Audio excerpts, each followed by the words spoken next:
Assalamualaikum warahmatullahi wabarakatuh. Kami dari kelompok otonomi daerah, saya sendiri yaitu Dimas Koswara dengan NIM 210632104 dan rekan saya yaitu Alivio Arya Permanasari dengan NIM 210632108. Pembahasan pertama yaitu apa otonomi daerah.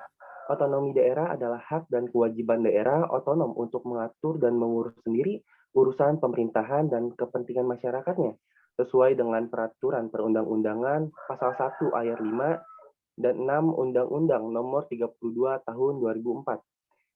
Selanjutnya yaitu apa itu daerah otonom. Daerah otonom adalah kesatuan masyarakat hukum yang mempunyai batas-batas wilayah yang berwenang mengatur dan mengurus urusan pemerintahan dan kepentingan masyarakat setempat menurut Prakarsa sendiri berdasarkan aspirasi masyarakat dalam sistem negara kesatuan Republik Indonesia. Lanjut, mengapa ada daerah otonom? Sebagai wujud adanya perubahan paradigma dalam pelaksanaan pemerintahan di Indonesia yang selama ini sebelum era reformasi bersifat sentralistik telah tidak sesuai lagi dengan tuntunan kehidupan masyarakat Indonesia saat ini. Lanjut, pelayanan publik di era otonom daerah. Ciri-ciri kepuasan pelanggan yang pertama, lebih memfokuskan diri pada fungsi pengaturan. Yang kedua, lebih memfokuskan diri pada pemberdayaan masyarakat. Yang ketiga, menerapkan sistem kompetisi. Yang keempat, terfokus pada pencapaian visi misi tujuan dan sasaran. Yang kelima, lebih mengutamakan yang diinginkan oleh masyarakat. Yang terakhir, lebih mengutamakan desentralisasi dalam pelaksanaan. Selanjutnya yaitu kelemahan otonom. Yang pertama yaitu kurang responsif, yang kedua kurangnya informatif, yang ketiga kurangnya accessibility, yang keempat kurangnya koordinasi, yang kelima kurangnya birokratis, yang keenam yaitu inefisien, yang selanjutnya yaitu kurangnya mau mendengar keluhan atau saran atau aspirasi masyarakat. Selanjutnya yaitu pemecahan masalah. Prinsip prinsip otonom daerah yang digunakan yang pertama itu otonomi yang luas, yang kedua otonomi nyata, yang ketiga otonomi yang bertanggung jawab. Pendapat asli daerah. Pelaksanaan otonomi daerah di beberapa daerah telah diwarnai dengan kecenderungan Pemda untuk meningkatkan pendapatan asli daerah dengan cara membuat perda yang berisi perbebanan pajak-pajak daerah. Hal ini telah mengakibatkan timbulnya ekonomi biaya tinggi yaitu high cost ekonomi, sehingga pengusaha merasa keberatan untuk menanggung berbagai pajak tersebut. Lanjut, aspek dalam pelaksanaan otonomi daerah.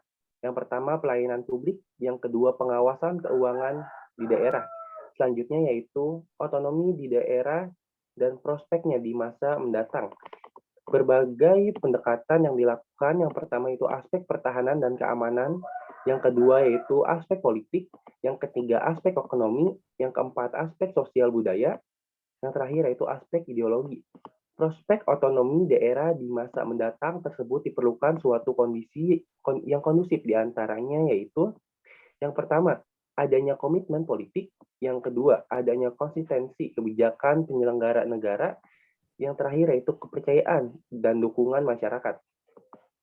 Sebagai wujud pelaksanaan Undang-Undang Dasar 1945 Pasal 18, yang pertama, Negara Kesatuan Republik Indonesia dibagi atas daerah-daerah provinsi dan daerah provinsi dibagi atas kabupaten dan kota yang tiap-tiap provinsi, kabupaten, dan kota mempunyai daerah pemerintahan daerah yang diatur dengan undang-undang. Yang kedua, pemerintahan daerah provinsi, daerah kabupaten, dan kota mengatur dan mengurus sendiri urusan pemerintahan menurut asas otonomi dan tugas-tugas pembantuan. Yang ketiga, pemerintah daerah dapat meningkatkan pelayanan dan kesejahteraan masyarakat, mengembangkan kehidupan demokrasi, keadilan dan pemerataan, serta memelihara hubungan yang serasi antara pusat dan daerah dalam menjaga keutuhan negara kesatuan Republik Indonesia. Tujuan penyelenggara otonomi daerah. Yang pertama, peningkatan pelayanan dan kesejahteraan masyarakat yang semakin baik. Yang kedua, pengembangan kehidupan masyarakat, keadilan dan pemerataan.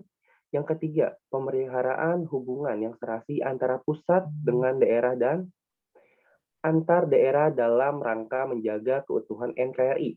Yang keempat, mendorong untuk memberdayakan masyarakat. Yang kelima, menumbuhkan prakarsa dan kreativitas, meningkatkan peran serta masyarakat, dan mengembangkan peran dan fungsi DPRD. Sasaran yang akan dicapai melalui kebijakan otonomi daerah. Yang pertama, peningkatan pelayanan publik, mengembangkan kreativitas masyarakat dan aparatur pemerintahan daerah. Yang kedua, kesetaraan hubungan antara pemerintahan pusat dan pemerintahan daerah dalam kewenangan dan keuangan. Yang ketiga, pemberian jaminan untuk meningkatkan rasa kebangsaan, demokrasi, dan kesejahteraan masyarakat di daerah. Yang keempat, penciptaan ruang yang lebih luas bagi kemandirian daerah. Pemerintahan atau kekuasaan sentralistik tidak sesuai dengan tuntunan masyarakat saat ini. Yang pertama, dalam sistem kekuasaan pemerintahan sentralistik, kekuasaan sepenuhnya diatur oleh pemerintahan pusat sehingga pemerintahan daerah menjadi sangat tergantung pada pemerintahan pusat. Yang kedua, wilayah Indonesia sangat luas dalam permasalahan yang dihadapi masyarakat di tiap-tiap daerah sangat heterogen. Yang ketiga, kebutuhan masyarakat tiap-tiap berbeda sesuai dengan permasalahan masing-masing. Bagaimana otonomi daerah dilaksanakan? Dasar hukum, Pasal 18 Undang-Undang Dasar 1945, UU Nomor 32 Tahun 2004 tentang pemerintahan daerah dan Undang-Undang Nomor 33 Tahun 2004 tentang perimbangan keuangan antara pemerintahan pusat dan pemerintahan daerah.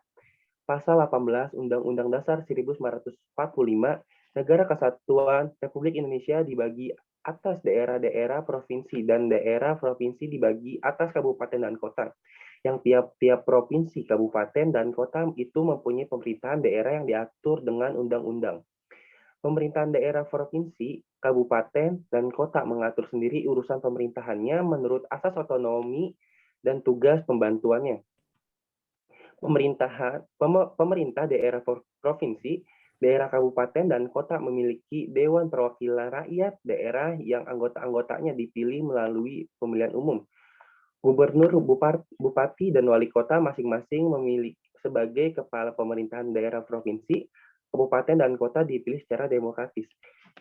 Pemerintah daerah menjalankan otonomi seluas-luasnya kecuali urusan pemerintahan yang oleh undang-undang ditentukan sebagai urusan pemerintahan.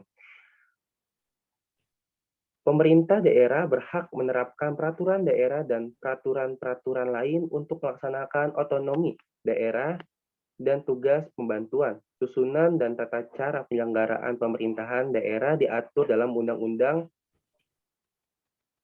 Selanjutnya, untuk pembahasan daerah otonom, dilanjutkan oleh rekan saya, Alivio. Daerah otonom. Daerah otonom di Indonesia dibagi atas daerah provinsi, daerah kabupaten, dan daerah kota. Pasal 3 ayat 1 Undang-Undang Nomor 32 Tahun 2004. Kemudian kedua, pembentukan daerah otonomi harus memenuhi syarat. Yang pertama ada administrasi, teknis, dan fisik wilayah. Selanjutnya yang ketiga, pembentukan daerah otonom harus mempertimbangkan faktor-faktor yaitu potensi dari daerahnya sendiri, kemudian luas wilayah tersebut, kemudian kependudukan, sosial politik, sosial budaya, hankam, dan faktor lain yang memungkinkan terselenggaranya otonomi daerah tersebut. Kemudian ada asas umum penyelenggaraan pemerintah. Yang pertama ada asas keterbukaan, ada asas proporsionalitas, ada asas akuntabilitas, ada asas efisiensi, ada asas efektivitas. Selanjutnya, asas-asas penyelenggaraan pemerintah daerah atau pemerintah pusat. Yang pertama ada asas desentralisasi. Jadi asas desentralisasi adalah penyerahan wewenang pemerintah oleh pemerintah pusat kepada daerah otonom yang untuk mengurus dan mengatur urusan pemerintah dalam sistem negara kesatuan Republik Indonesia, sehingga pada akhirnya menjadi urusan pemerintah daerah. Yang kedua ada asas dekonsentrasi. Jadi asas dekonsentrasi yaitu pelimpahan wewenang dari pemerintah oleh pemerintah pusat kepada gubernur sebagai wakil pemerintahan dan kepada instansi vertikal wilayah tertentu. Dan pada hakikatnya, hal itu tetap menjadi urusan pemerintah pusat. Yang ketiga yaitu asas tugas pembantuan atau yang disebut Medediwan. Itu artinya ya penugasan dari pemerintah pusat kepada pemerintah daerah dan pemerintah desa atau dari pemerintah provinsi kepada kabupaten, kota, desa, atau dari pemerintah kabupaten atau kepada kota kepada pemerintah desa. Selanjutnya ada asas-asas pelaksanaan otonomi daerah. Yang pertama itu ada otonomi luas, yaitu kekuasaan daerah untuk menyelenggarakan pemerintahan yang mencakup kewenangan semua bidang, kecuali kewenangan yang undang-undangnya ditetapkan tidak menjadi wewenang pemerintah daerah. Yang kedua ada otonomi nyata. Jadi otonomi nyata yaitu keleluasan daerah untuk menyelenggarakan pemerintahan di bidang tertentu yang secara nyata ada dan diperlukan untuk tumbuh dan berkembang di setiap daerah. Yang ketiga ada otonomi yang bertanggung jawab. Otonomi bertanggung jawab adalah perwujudan pertanggungjawaban sebagai konsekuensi pemberian hak dan kewenangan kepada daerah sebagai wujud tugas dan kewajiban daerah dalam mencapai tujuan otonomi. Selanjutnya ada hak dan kewajiban pemerintah daerah. Hak yaitu yang pertama mengatur dan mengurus sendiri urusan pemerintah. Yang kedua memilih pimpinan daerah. Yang ketiga mengelola aparatur daerah. Yang keempat memungut pajak daerah. Yang kelima mendapatkan bagi hasil dari pengelolaan sumber daya alam, sumber daya lainnya dan ada di daerah yang ada di setiap daerahnya. Yang keenam mendapatkan sumber-sumber pendapatan lain yang sah. 7 mendapatkan hak lainnya yang diatur dalam peraturan perundang-undangan menurut pasal 21 Undang-Undang Nomor 32 Tahun 2004. Selanjutnya kewajibannya, yang pertama melindungi masyarakat, menjaga persatuan-kesatuan dan kerukunan nasional serta keutuhan NKRI. Yang kedua meningkatkan kehidupan demokrasi. Yang ketiga mengembangkan kualitas kehidupan masyarakat. Yang keempat mewujudkan keadilan dan pemerataan. Yang kelima meningkatkan pelayanan dasar pendidikan. Yang keenam menyediakan fasilitas kesehatan dan sebagainya menurut pasal 22 Undang-Undang Nomor 32 Tahun 2004. Selanjutnya, urusan pemerintahan yang menjadi urusan pemerintah pusat juga. Yang pertama, satu politik luar negeri. Yang kedua, pertahanan. Yang ketiga, keamanan. Yang keempat, justisi. Yang kelima, moneter dan fiskal nasional. Yang keenam, agama. Selanjutnya, penyelenggaraan urusan pemerintah yang menjadi wewenang pemerintah pusat. Yang pertama, pemerintah menyelenggarakan sendiri urusan pemerintah tersebut. Yang kedua, melimpahkan sebagian urusan pemerintahan kepada gubernur selaku wakil pemerintah daerah tersebut. Yang ketiga, menugaskan sebagian urusan pemerintahan kepada pemerintah desa berdasar atas asas tugas pembantuan. Selanjutnya, yaitu prinsip-prinsip pelaksanaan otonomi daerah. Yang pertama, memperhatikan aspek demokrasi, keadilan, pemerataan, potensi, dan keragaman dari daerah masing-masing. Yang kedua, dipasarkan atas otonomi luas, otonomi nyata, dan bertanggung jawab. Yang ketiga, otonomi luas dan utuh diletakkan pada kabupaten, kota, sedangkan otonomi provinsi merupakan otonomi yang terbatas. Yang keempat, pelaksanaan otonomi harus sesuai dengan konstitusi negara sehingga tetap terjalin hubungan pusat, daerah, dan antar daerah. Yang kelima, harus meningkatkan kemandirian daerah otonom serta di dalam kabupaten kota tidak ada lagi wilayah administratif. Yang keenam, harus meningkatkan peranan dan fungsi legislatif daerah dan fungsi anggaran dalam penyelenggaraan pemerintah daerah. Yang ketujuh, asas dekonsentrasi diletakkan pada provinsi sebagai wilayah administrasi untuk melaksanakan kewenangan pemerintah tertentu yang dilimpahkan kepada gubernur. Selanjutnya, ada susunan pemerintahan daerah. Yang pertama, pemerintahan daerah adalah penyelenggaraan urusan pemerintahan oleh pemerintah daerah dan DPRD menurut asas otonomi dan tugas pembantuan dengan prinsip otonomi seluas-luasnya dalam sistem dan prinsip negara kesatuan Republik Indonesia. Selanjutnya, unsur penyelenggara pemerintah daerah adalah DPRD dan pemerintah daerah. Yang selanjutnya, pemerintah daerah terdiri atas kepala daerah dan perangkat daerah. Selanjutnya ada unsur perangkat daerah. Unsur perangkat daerah meliputi yang pertama sekretariat daerah yang dipimpin oleh sekretaris daerah. Selanjutnya lembaga dinas daerah yang dipimpin oleh kepala dinas. Selanjutnya ada lembaga teknis daerah yang dipimpin oleh kepala badan daerah. Selanjutnya ada kecamatan yang dipimpin oleh camat. Selanjutnya ada kelurahan yang dipimpin oleh lurah. Selanjutnya pemerintahan daerah ada dua tingkatan, yaitu pemerintahan daerah provinsi yang dipimpin oleh gubernur dan pemerintahan kabupaten atau kota yang dikepalai oleh bupati atau wali kota yang berkedudukan sebagai kepala daerah otonom dan bertanggung jawab atas kepada DPRD. Selanjutnya ada gubernur memiliki peran atau kedudukan ganda, yaitu sebagai kepala daerah